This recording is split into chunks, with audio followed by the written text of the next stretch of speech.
Welcome back students, सभी का स्वागत है। स्पेशली हम यूपी बोर्ड के बच्चों के लिए ये एक्सरसाइज कर रहे हैं। यूपी बोर्ड के बच्चे प्लस बिहार बोर्ड के बच्चे दोनों इससे फायदा उठा सकते हैं।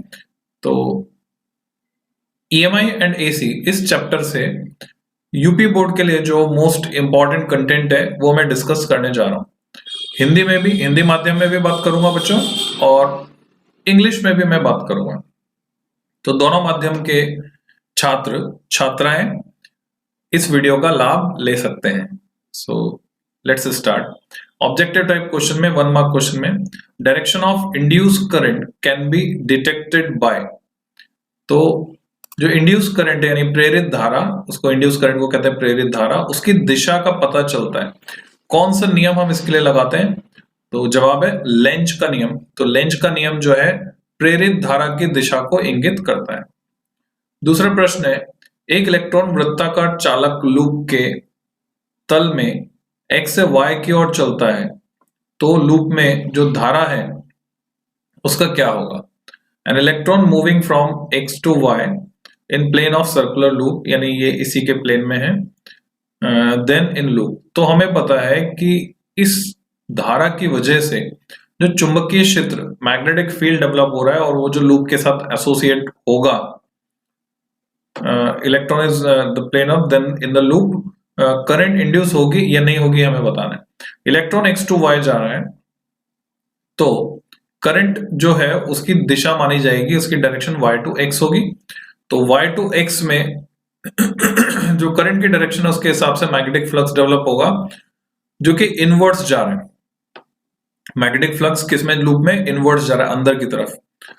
तो अंदर की तरफ जा रहा है मतलब मैग्नेटिक फील्ड जाता है साउथ टू नॉर्थ, तो नियर बाय एंड जो है वो क्या बनेगा? साउथ बन रहा है। तो जो धारा प्रेरित हो लेंज के नियम से वो इस तरह से होनी चाहिए कि नियर बाय एंड नॉर्थ बने। तो डायरेक्शन जो है वो एंटी क्लॉकवाइज होनी चाहिए। ये तब होती है जब फ्लक्स में चेंज हो जाता है। तो इलेक्ट्रॉन यहां से गुजर रहा है, अगर इसकी बजाय स्टेडी करंट, कांस्टेंट करंट अगर फ्लो हो रही होती तो उस सिचुएशन में कोई धारा प्रेरित नहीं होती। ऐसा क्वेश्चन सीबीएसई बोर्ड में आया था बच्चों जब इंडक्शन ही नहीं हो रहा था। तो यहां तो इलेक्ट्रॉन गति कर रहा है, इसलिए जो धारा प्रेरित होगी इस तरह से प्रेरित होगी कि वामावर्त दिशा में यानी एंटी क्लॉकवाइज डायरेक्शन में यहां पर नियर बाय एंड बनेगा नॉर्थ पोल की तरह। So direction of current is anti clockwise. A coil of inductance 10 Henry and resistance 10 ohm connected with a battery of 50 volt, then energy stored in coil is। तो half LI square formula होता है, उसे हम लगाएंगे और सीधे सीधे हमें आंसर मिल रहा है। तो यहां से आप देख सकते हैं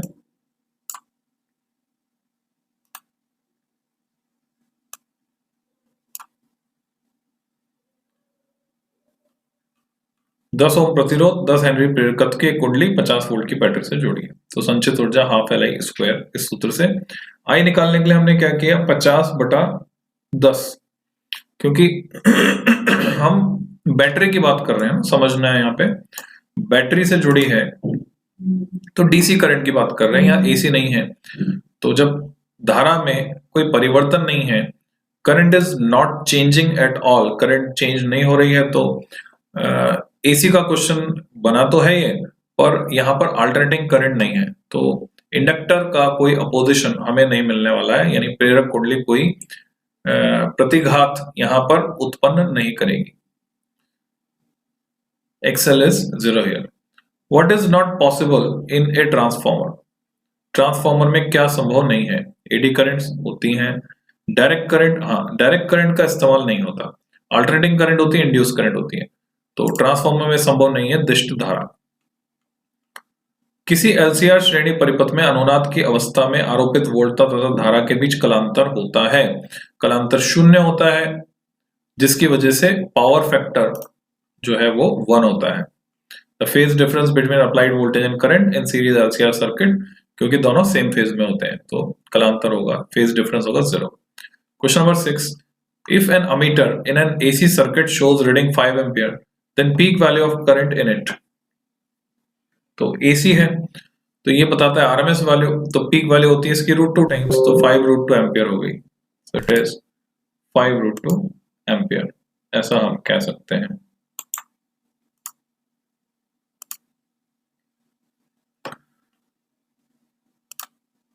तो प्रत्यावर्ती धारा परिपथ में अमीटर का पाठ्यांक 5 एम्पियर है, तो धारा का अधिकतम शिखर मान होगा 5√2। चुंबकीय फ्लक्स की परिभाषा लिखिए तथा इसका एसआई मात्रक बताइए। ये पूछा जाता है, विद्युत फ्लक्स या फिर चुंबकीय फ्लक्स, और दोनों में अंतर है, कंफ्यूज मत होना, दोनों का एसआई मात्रक भी अलग अलग है। तो चुंबकीय फ्लक्स किसी विशिष्ट क्षेत्रफल से लंबवत गुजरने वाली चुंबकीय बल रेखाओं के समानुपाती होता है, ये गौर करें, प्रोपोर्शनल होता है, ना कि इक्वल। इसका मान चुंबकीय क्षेत्र तथा क्षेत्रफल सदिश के अदिश गुणनफल के बराबर होता है, जिसको हम गणितीय रूप में इस प्रकार से प्रदर्शित कर सकते हैं, इकाई हुई वेबर या tesla metre square. So magnetic flux is nothing but it is proportional to total number of magnetic field lines passing perpendicular to given area and is given as scalar product of magnetic field with vector area, that is phi b equal to b dot a. Question number 8, a bar magnet is falling down through a coil made of wire. पहली बार ये question जो है competition में आया था, उसके बाद दूसरी बार बोर्ड में आ गया था सीबीएसई में। Explain with reason whether the acceleration of magnet will be lesser or greater than g. What if coil is broken? बाद में इसका ग्राफ भी बनवा लिया गया था। So, अगर कॉइल ब्रोकन नहीं है, टूटी हुई नहीं है, तो उसमें एक धारा प्रेरित होगी। हिंदी में अगर मैं बताऊं आपको, दंड चुंबक चित्रानुसार तार की कुंडली की ओर गिरता है, तो कारण सहित बताइए चुंबक का त्वरण जी से कम होगा या अधिक, तो जी से कम होगा। कुंडली कहीं पर टूटी हो तो फिर जी के बराबर होगा, क्योंकि प्रेरित धारा वहां पर नहीं होगी। तो वलय में प्रेरित धारा के विरोध के कारण, जो कि लेंज के नियम का पालन करते हुए उसमें उत्पन्न हो रही है, छड़ चुंबक का त्वरण जी से कम होगा। अगर वलय छूटी हुई यानी टूटी हुई है, तो प्रेरित धारा उत्पन्न नहीं होगी, इस स्थिति में त्वरण जी के समान होगा। So acceleration of bar magnet will be lesser than g due to opposition of induced current in the ring. अच्छा, रिंग ब्रोकन है तो ईएमएफ तो इंड्यूस होगा, पर करंट फ्लो नहीं हो पाएगी। Question number 9, wire is falling freely aligned in north south direction. How much potential will get induced across its end and why? तो एक तार है, 1 मीटर लंबा तार दे दिया, उत्तर दक्षिण दिशा में स्वतंत्रता पूर्वक लटकाया गया है। इसके सिरों के बीच कितना विभवांतर प्रेरित होगा तथा क्यों? यहां तो लिख दिया लटकाया गया है, यहां लिखा है फॉलिंग, तो ये मिसप्रिंट है, ठीक है, गिर रहा है ना कि लटकाया गया है। तो गिर रहा है पर वो उत्तर दक्षिण दिशा में है, नहीं नॉर्थ साउथ डायरेक्शन में। इस कारण से ना तो BH कटा ना BV कटा, कोई सा भी कंपोनेंट नहीं कटा, पृथ्वी के चुंबकीय क्षेत्र का, अर्थ मैग्नेटिक फील्ड का कोई भी कंपोनेंट कट नहीं रहा है, तो कोई ईएमएफ इंड्यूस नहीं होगा। 10th है, current I is flowing through two circular loop placed coaxially along same direction, जैसे हेल्महोल्ट्ज अरेंजमेंट हम बनाते थे वैसा। If distance between loops is decreased, then what change will take place in their currents? तो current I flow कर रही है, दोनों सर्कुलर लूप कोएक्सियली हैं, सेम डायरेक्शन में फ्लो हो रही है। अब हम इनको पास ला रहे हैं, तो पास लाने पर क्या होगा? हमें पता है लाइक करंट अट्रैक्ट करती है, ये पता है हमको। अब यहां पर हो क्या रहा है कि चेंज हो रहा है और लेंज लॉ लगेगा, तो वैसा नहीं चलेगा कि like current attract each other, ठीक है। रोजेट्स स्पाइरल में जो आपने सीखा था वो यहां काम नहीं करेगा, यहां लेंज लॉ हमें लगाना होगा, the current tend to decrease. तो जब वो दोनों लूप पास आ रहे हैं तो फ्लक्स बढ़ रहा है, एक ही दिशा में जो फ्लक्स है, फ्लक्स बढ़ रहा है, तो फ्लक्स के बढ़ने का विरोध करने के लिए धारा के मान में कमी आ जाएगी, करंट डिक्रीज हो जाएगी। Thus to oppose the change in induce current in loop opposes the main current. तो दो वृत्ताकार समाक्षीय लूप में प्रत्येक में धारा आई एक ही दिशा में, दो लिख दिया तो लूपों का कोई मतलब नहीं है, लूपों कुछ होता भी नहीं है। यदि लूप परस्पर निकट लाएं तो उनकी धारा में क्या परिवर्तन होगा? तो धारा कम हो जाएगी।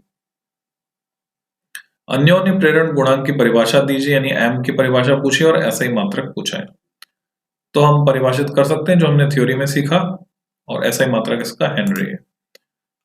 तो define coefficient of mutual induction and give its SI unit.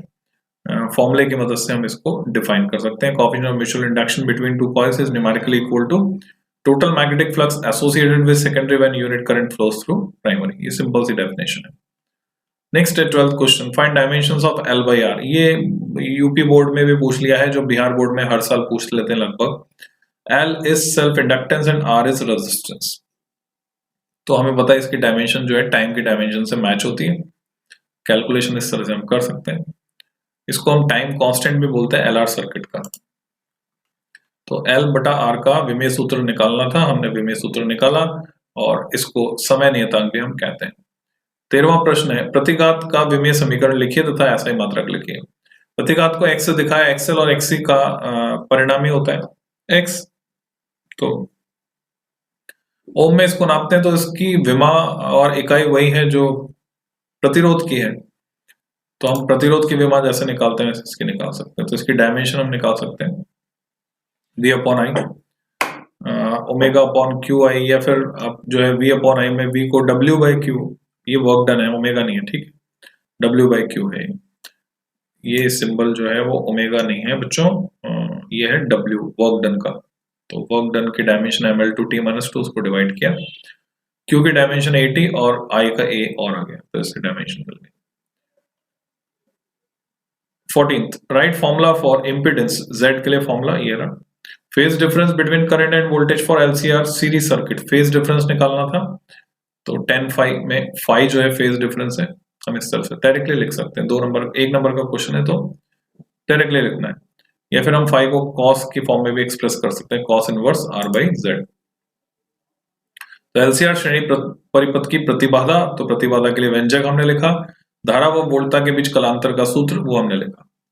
अगला प्रश्न है 15वां, प्रत्यावर्ती धारा तथा प्रत्यावर्ती वोल्टता के समीकरण लिखिए जबकि प्रत्यावर्ती धारा स्रोत से एक प्रेरक कुंडली को जोड़ा गया है। Circuit containing inductance only. तो करंट धारा और वोल्टता जो है कला में π/2 आगे है। So right equations for alternating current and voltage when circuit contains inductor only. तो इंडक्टर है तो करंट को हम अगर रेफरेंस मान रहे हैं I = I0 sin ωt, तो वोल्टेज π/2 आगे रहेगा, इसलिए बनेगा V = V0 sin ωt plus π/2। Question number 16, step up transformer works on 220 volt and gives 3 ampere current to a load ratio of number of turns in primary and secondary is 1:15। Okay, यानी ये कैसा transformer है, step up. Calculate current in primary coil. तो हमारे पास है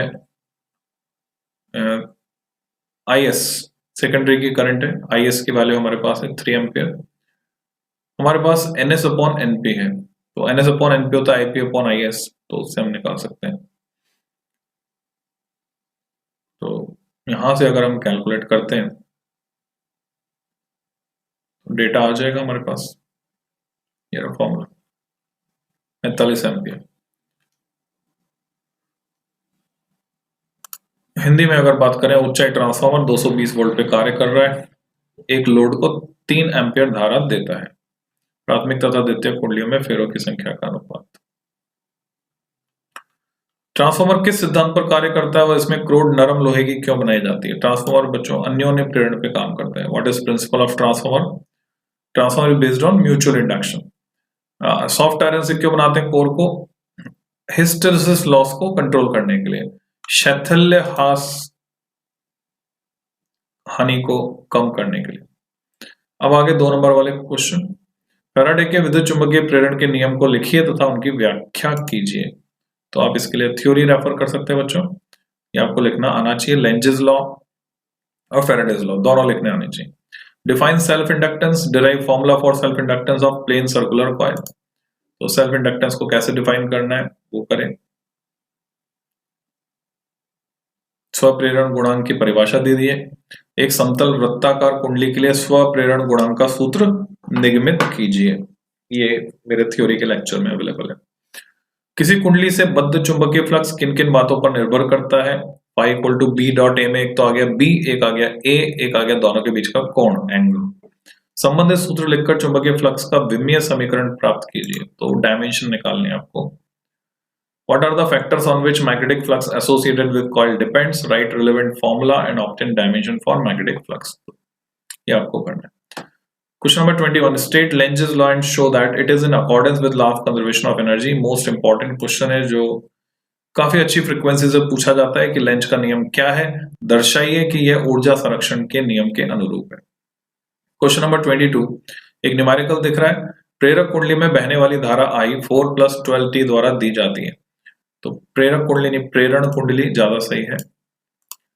I ampere में है, t second में है। इसमें स्वप्रेरित विद्युत वाहक बल 12 मिलीवोल्ट है, 12 मिलीवोल्ट। ज्ञात कीजिए इसका स्वप्रेरकत्व L निकालना है। t = 1 सेकंड पर प्रेरण कुंडली में संचित ऊर्जा ½ Li², t = 1 सेकंड पर इसको प्रदान की गई शक्ति, ये हमें पता करना है। तो I दिया हुआ है हमको, E की वैल्यू भी दी है और t = 1 सेकंड। तो इंग्लिश में अगर मैं आपको बताऊं तो ये हमें क्या करना है, current flowing through an inductor is given as I ampere में है, t सेकंड में, इंड्यूस्ड ईएमएफ जो है 12 मिलीवोल्ट है, then find self inductance, energy stored. तो हमें पता है E होता है -L टाइम्स di/dt, तो यहाँ से L निकाल सकते हैं, E/di/dt। न्यूमेरिकली बात करें तो माइनस साइन को हम छोड़ सकते हैं, जो कि सिर्फ ये बताता है कि जो प्रेरित विद्युत वाहक बल या ईएमएफ इंड्यूस हो रहा है उसकी डायरेक्शन इस तरह से कि उसी कॉज को, उसी कारण का विरोध कर रही है जिसके कारण वो उत्पन्न हुई है। It opposes the cause due to which it get induced. तो यहाँ पर 12 × 10⁻³ हमने रखा, नीचे 12 रखा, di/dt की वैल्यू यहाँ से डिफरेंशिएट करके, तो 1 मिली हेनरी ये आंसर आ गया। एनर्जी स्टोर्ड की बात करेंगे तो ½ Li² से हमने निकाला। Power given to inductor P = VI से हमने निकाला। अगला न्यूमेरिकल, कॉइल में जिसमें 500 टर्न, 500 घेरे हैं, एरिया ऑफ क्रॉस सेक्शन है 100 सेंटीमीटर², मैग्नेटिक फील्ड डिक्रीज हो रहा है 0.2 वेबर/मीटर², 0 से 0.1 सेकंड में, इस ड्यूरेशन में। तो हमारे पास यहाँ से d5 है, वेबर/मीटर², db है, ये dt है, which acts perpendicular to its plane, और एरिया से मल्टीप्लाई करके हम d5 निकाल सकते हैं b को। Then find average value of EMF induced in coil. तो हमें एवरेज वैल्यू जो कि ईएमएफ इंड्यूस होगा उसके निकालनी है। रेजिस्टेंस जो है कॉइल का 10 ओम है, और इंड्यूस करंट भी हमको निकालनी है। फॉर्मूला बेस्ड न्यूमेरिकल है डायरेक्टली। तो स्टेट बोर्ड में हमने यही देखा अभी तक, ये हमारा अनुभव रहा है कि सारे जो प्रश्न आते हैं वो फॉर्मूला बेस्ड आते हैं, तो सूत्र पर आधारित होते हैं सारे के सारे। तो हिंदी में आप यहाँ देख सकते हैं। सॉल्यूशन सिंपल सा है, गिवन डेटा हमने लिखा, घेरों की संख्या 500, लंबवत काट क्षेत्रफल लिखा हमने, dv चुंबकीय क्षेत्र में परिवर्तन और कितने समय में, 0.1 सेकंड में, और रेजिस्टेंस उसका प्रतिरोध 10 ओम, तो E = d5/dt NA/dB/dt। यहाँ पे हमने माइनस साइन को नेग्लेक्ट कर दिया क्योंकि वो तो ये बताता है कि विरोध करेगा। तो 10 वोल्ट यहाँ से आया और प्रेरित धारा निकाली हमने V/R से। 24वां प्रश्न फिर से महत्वपूर्ण प्रश्न है, बहुत अच्छी आवृत्ति के साथ पूछा जाता है। अनुनाद की शर्त क्या है?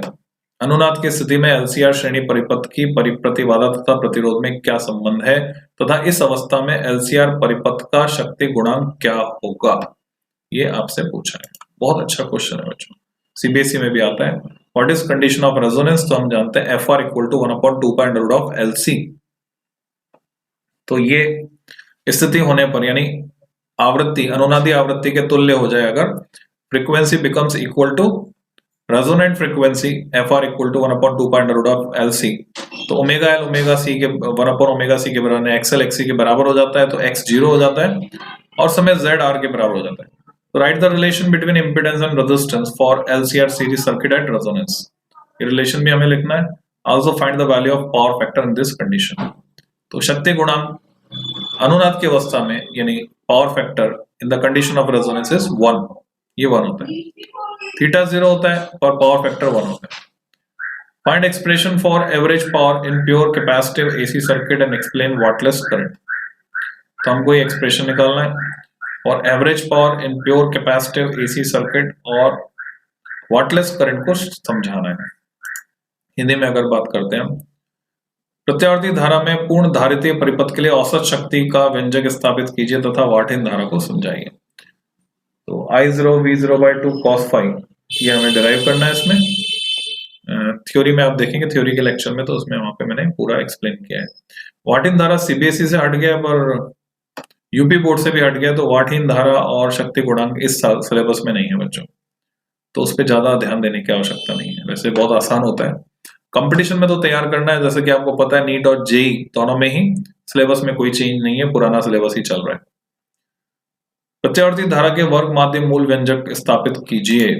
तो आरएमएस वैल्यू के लिए obtain expression for effective value और वर्चुअल वैल्यू और रूट मीन स्क्वायर वैल्यू, तीनों नाम यहाँ पर दे दिए गए हैं जिससे कि आपको कोई कंफ्यूजन ना हो ऑफ अल्टरनेटिंग करंट, यानी वीआरएमएस आपको डिराइव करके निकालना है बच्चे।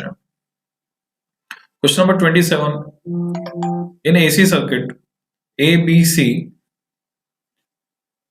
what will be the change in current if we increase frequency of alternating EMF? अगर उसको हम बढ़ा दें तो करंट में चेंज क्या होगा, ये आपसे पूछा है। 3 सर्किट है, इसमें केवल रेजिस्टेंस, इसमें सिर्फ इंडक्टर, इसमें सिर्फ कैपेसिटर है। तो फ्रीक्वेंसी बढ़ाने का क्या असर होगा? ये फिर से एक इंपॉर्टेंट कैटेगरी का क्वेश्चन है, पहले सीबीएसई में आया था, अभी ये यूपी बोर्ड में देखने को मिल रहा है। हमें पता है, अच्छा हिंदी में बात कर लेते हैं। पहले दिए गए प्रत्यावर्ती परिपथ ए बी सी में विद्युत धारा में क्या परिवर्तन होगा यदि प्रत्यावर्ती विद्युत वाहक बल की आवृत्ति बढ़ा दी जाती है?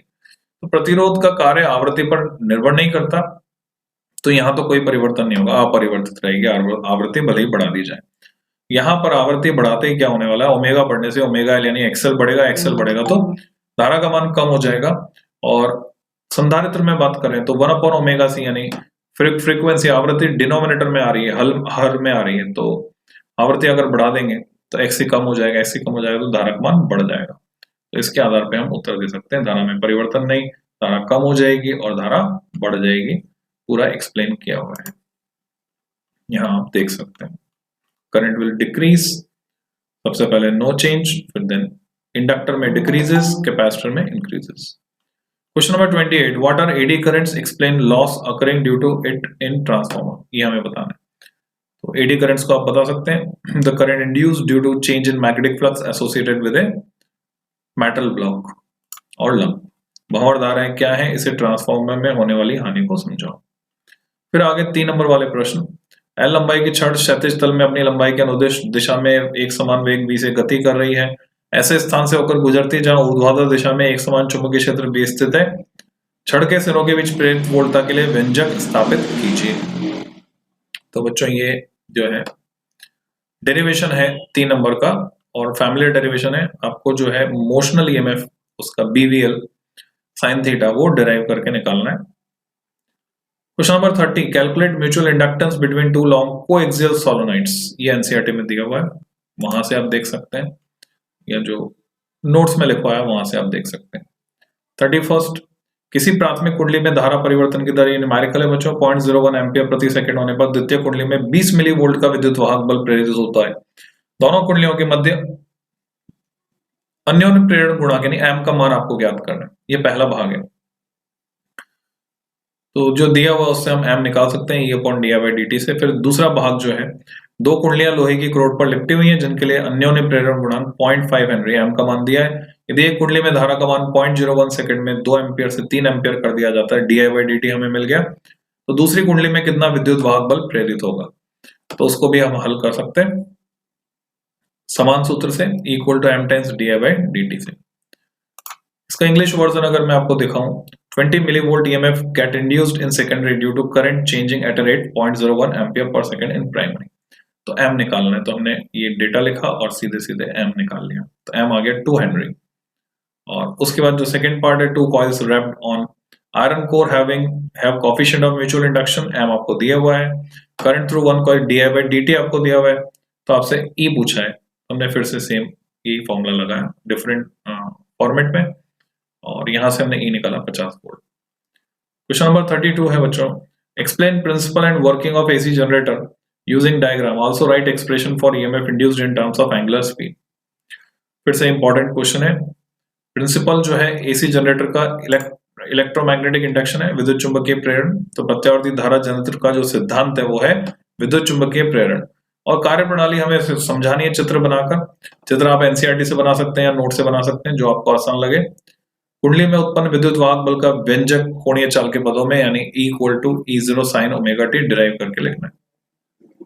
अगला प्रश्न है, ट्रांसफार्मर का नामांकित चित्र बनाइए तथा इसके परिणमन अनुपात का सूत्र व्युत्पादित कीजिए। हिंदी जिसने की है उसने थोड़ी ज्यादा मेहनत कर ली है, तो